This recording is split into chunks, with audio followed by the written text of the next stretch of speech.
Intelligent, insightful, smart. These are words other podcasts use to describe themselves, not us. This is Fairly Harmless, where missing the point is only the beginning. With musical accompaniment provided by the Boston Horns. East Coast Funk.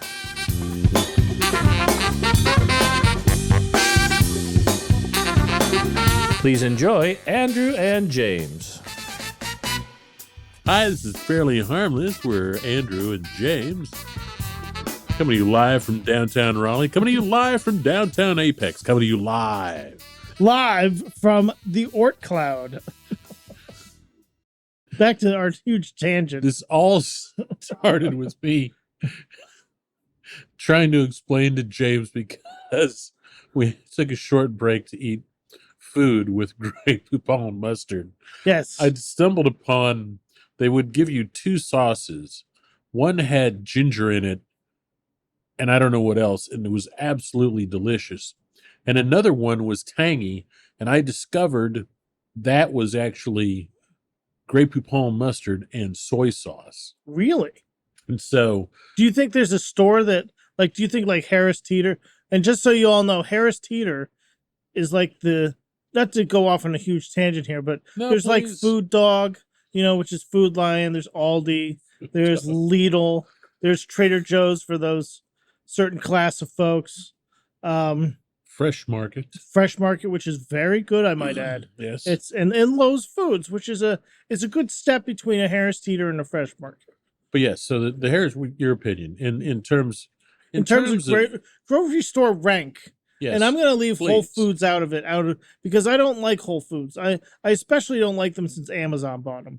But they're certainly less pretentious now that Amazon has bought them. But yeah. I think the pinnacle for me, and now I've never been to a Wegmans, so I can't say. Either. Hey, I've been to a Publix. They're amazing. Publix is pretty good, except one time I was in a Publix and I bought some raspberry jam. And the reason I remember this is because it was expired. And when I got home, I was angry. And I vowed to never shop at a Publix again. Damn them. Until I absolutely had to, which I had to many years later. But Publix is, but you know, there's other grocery stores. There's like Winn-Dixie. We don't have any of those around here. I grew up, there was a Winn-Dixie in my hometown. When I assumed they were out of business, but perhaps not. No, they are thriving in Brunswick, Georgia. I don't know if thriving is the proper word. They are existing in Brunswick, Georgia. As far as grocery store rank goes, for me, I think the pinnacle really is the Fresh Market for meats. Unless you're going to go to like an actual butcher. Oh, yes. You know, if the Fresh Market, it offers a shopping experience that's very pleasant. It's never rushed, and you never feel like you have to get out of there. I don't know. If you go during the holidays, yes. The holidays is another thing. That's true. That's a whole nother echelon of a shopping experience. But if you're going to go to a Fresh Market during just, a casual Saturday or a casual Sunday or after work, on a weekday, generally you're going to have a pleasant shopping experience. And I have never had a bad meal from them. I've never had expired food. True. I've never had vegetables or fruits that are only going to last a day. Yes. Their meat is wonderful. That's all I have to say about that. But back to your story. No, that was it. It was just Grey Poupon and soy sauce. And you mix the two together. Mwah. Now is that something you could find in a grocery store? Are they making that mix? I would guess that they are, because I do now. You're doing this at home. You betcha. So you could be like our man Will and starting your own sauce company. Ooh. I hadn't thought of that. This podcast could sponsor that dream of yours by taking two pre-made giants of industry and mashing them together. So you would have to pay royalties to not only Grey Poupon but also generic soy sauce company. Or we could just edit the heck out of this podcast, out of this recording. Yes. And cut out everything that says Grey Poupon.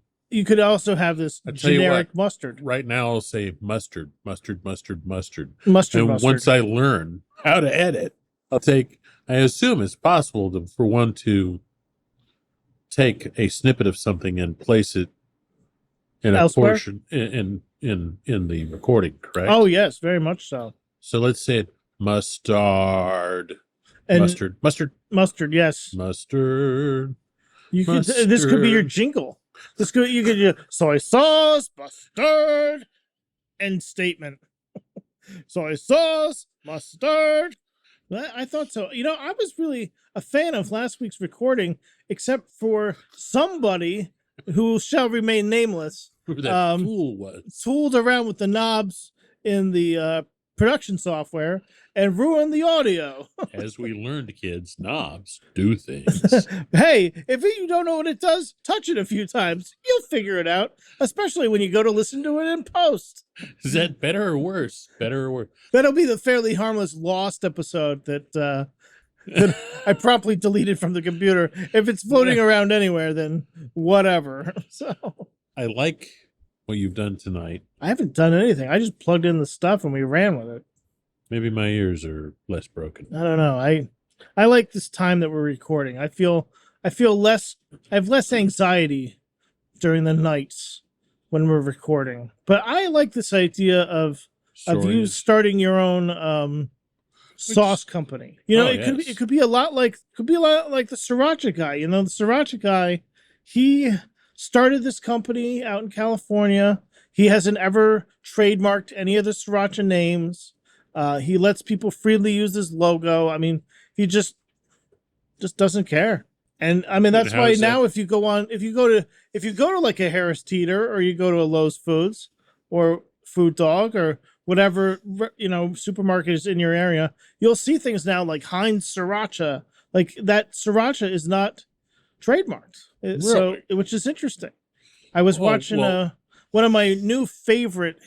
There's two YouTube channels that I absolutely adore when it comes to one of them drives me insane. Food. One of them is Company Man, which is really great, and the other is Weird History Food, which is really great. And I think I was watching Weird History Food, and they were talking about the sriracha thing. It was on the hot sauce episode. That's interesting. So much of what you do and say drives me insane. Yes. That's why we started this podcast. The basis of this podcast. And our friendship. Correct. The other half of which is I explained to my coworkers who, you're insane and I'm deaf. And together we're like a Gene Wilder, Richard Pryor. Funny you should mention that. Gene Wilder, Richard Pryor in Hear No Evil, See No Evil. Do you know that? Great movie, yes. Absolutely hilarious. Yes. Very hilarious. I haven't seen it in a long time. Huge fan of both of those actor-comedians. Right. They were very instrumental in my upbringing, and I've always been a huge fan. Do you have stories? Have you told me? No. No. I'm not I have stories, but they're not good. No? I'm more of a George Costanza when it comes to stories. I have like a one good line once in a while, and then that's about it. You riff off of... I riff off of what's happening in the present moment. I got you. I'm a present moment comedian. I could never do stand-up. I could never do... Oh, you know what I did try one time a long time ago? I went and I did improv class long ago. Yeah, it was pretty awful. I was pretty bad at it. I am not good at improv at all. Like, be a table, okay. It just... Scene.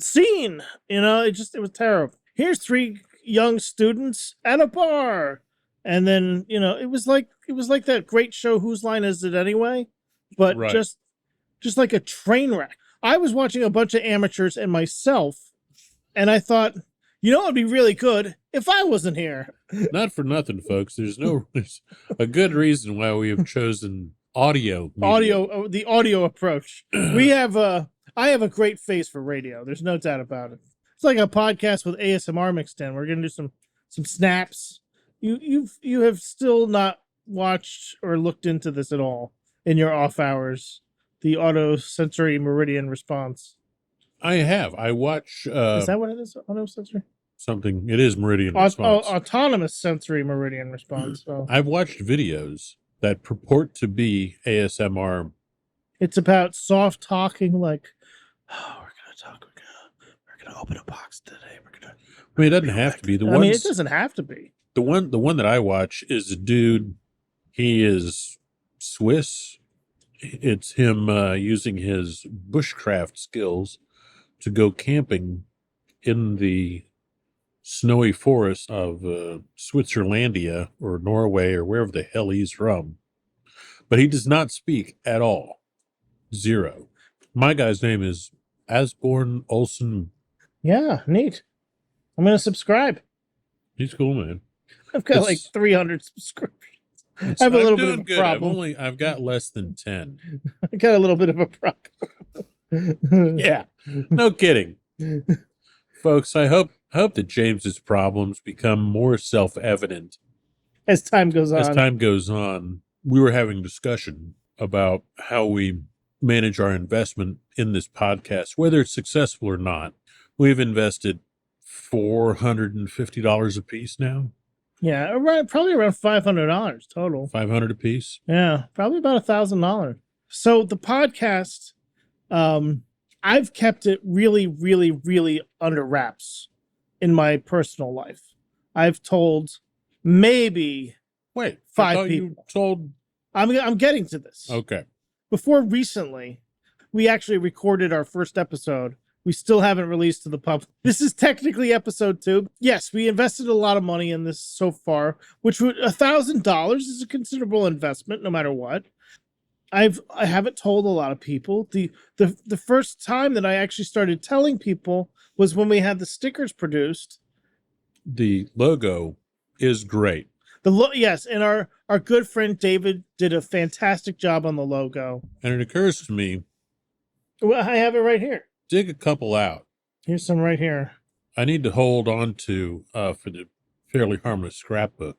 Yes, the scrapbook, and we maybe need at least give them one. to your coworkers. I already have, but we need at least one, if not two.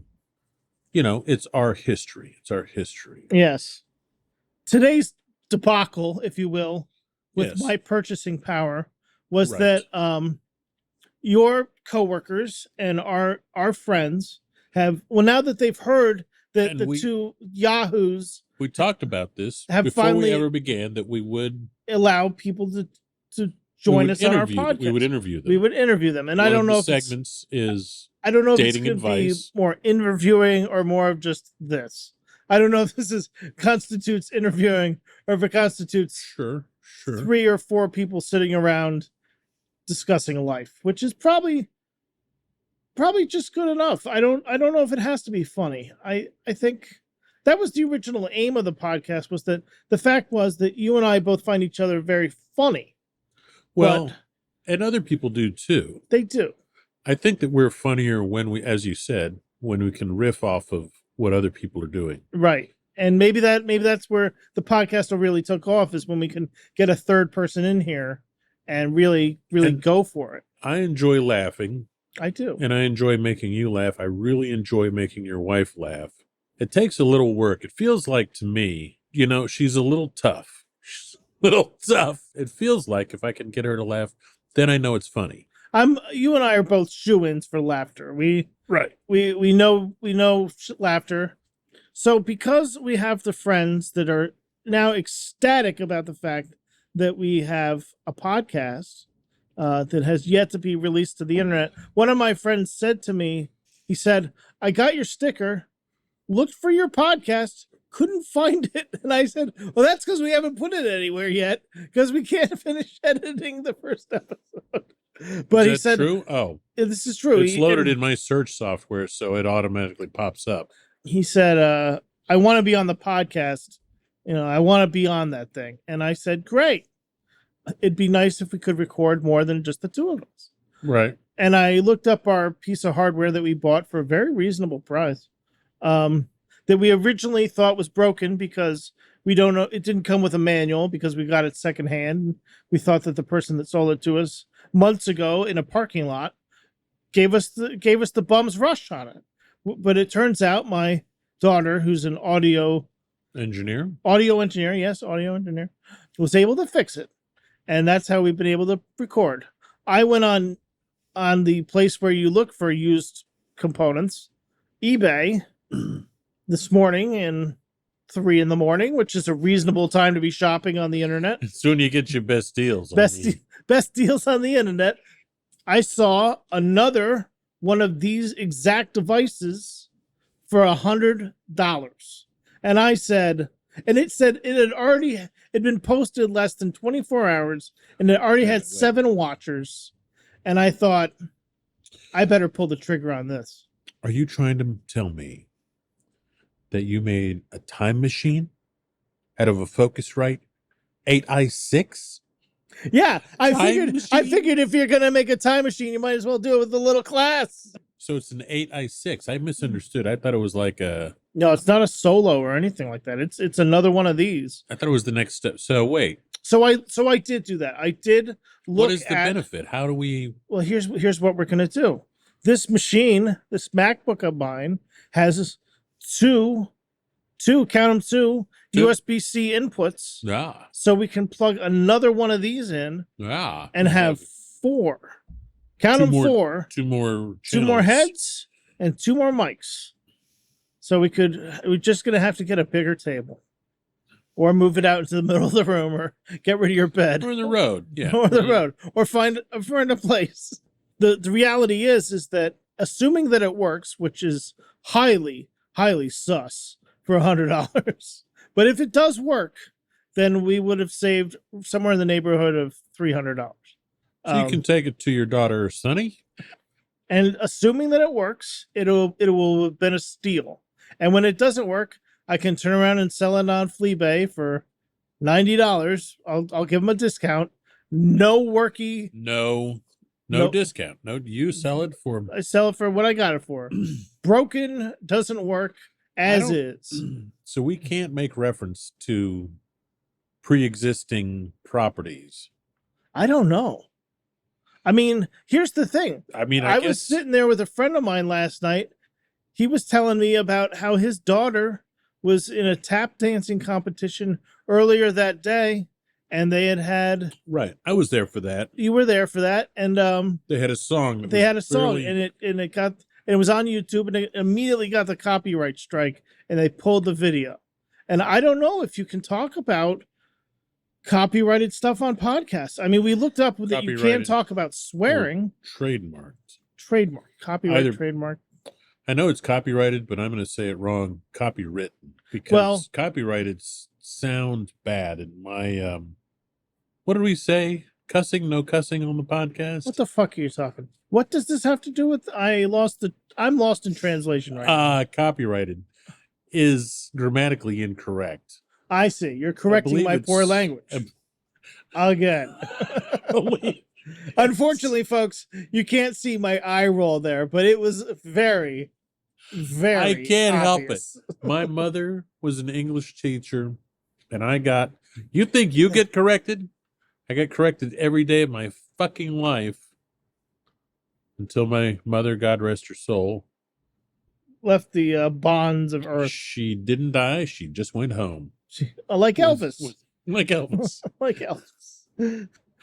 Now, do you think your mother had that because that was what was done to her? Or she just... I think so. Now that you mention it, I think that's because her mother was a teacher as well. Oh, so it was that's generational. Exactly right. That makes total sense. Generational at that point. Because there were other people in my life who did things that were much worse than correcting me. And I believe that these people shall remain. We're not talking about pedophilia, are we? We're not. Okay. Thanks for making it weird. You can cut that out.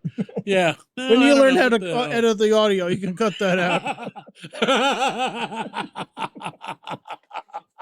That's great. That's great. So, you know that, folks, that you'll be hearing about that. Even if I do learn how to edit, I gotta leave that in because it's just too funny. So I'm looking in my notes for, I could have sworn I made a note of, it's in my calendar of a song that was stuck in my head. Right. You said earlier tonight you had a song stuck in your head, but alas, the only way to get those earworms out, you couldn't remember the name of the song. I can't, but Tuesday, I had a song stuck in my head. It was Sweet Caroline. By Neil Diamond. Bum-ba-da. Yeah, great song. Sung at many baseball parks. Yeah, why? I don't know. Yeah, I don't know either. But they love to sing it. Like, they used to sing it up in New York all the time. Ba-ba-dum. Yep. But I looked in my notes That's about a great song, though. stuff I have for the show. Neil Diamond's a hell of a singer. I've heard that. I never really got on the You Neil didn't Diamond get on the Neil band- Diamond train? bandwagon Coming to train. America? That's a great song. Coming to America. Let me see. That totally Coming to does America. not sound like it. That's not how it sounds. The good news is we won't get a copyright strike on that one. Why? No, because it's not. It doesn't sound the anything song. like his music.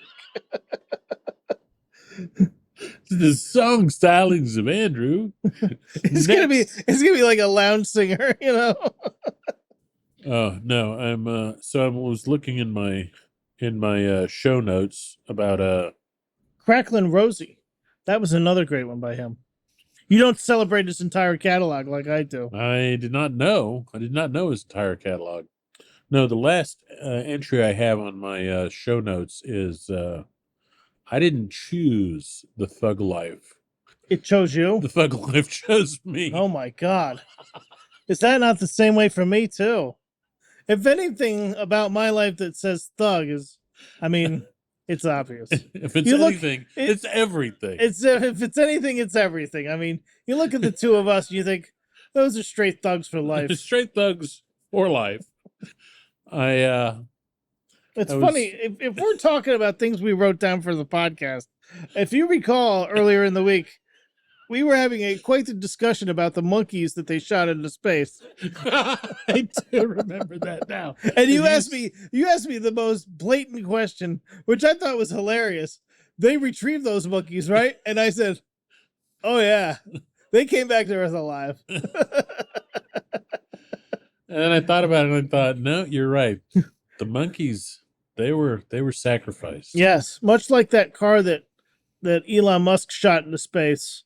Yeah, but the car wasn't alive. Not yet, The but it's gonna be like Feature, right? That's what Ooh. Feature comes from. Feature was very attractive, I must say. Yes, Feature was very attractive. Who was Feature? But that's where Feature comes from, right? It's the Elon Musk car. That's what I assume, because it couldn't come from Voyager. That's just too obvious. You're trying a little bit too hard to drive me insane, and those attempts fall flat. Listen, sir, I do not appreciate your attempts to hurt me You cannot and hurt my me kind with your with your blatant attempt to be stupid. your blatant attempt to drive me insane. Won't work, I tell you. Okay, now this is interesting. I think we got to do more recordings at night. I think the nighttime seems to be the right time.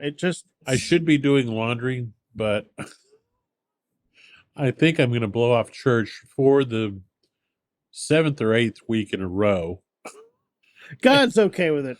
God is maybe okay with it. If I can get up early enough to do my laundry in the morning, then I will go and have breakfast with my sister. But if I were to start now, I would not get done. It would really Until break 1. up the flow of what we got going here. It would. God, I can hear you now. Keep the party going on.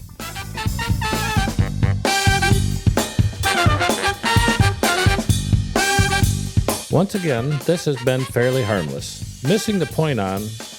Wait, what's the point? Our musical accompaniment provided by the Boston Horns, East Coast Funk. Their music is available for streaming and purchase on most media platforms.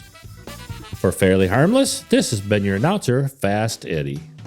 See you soon.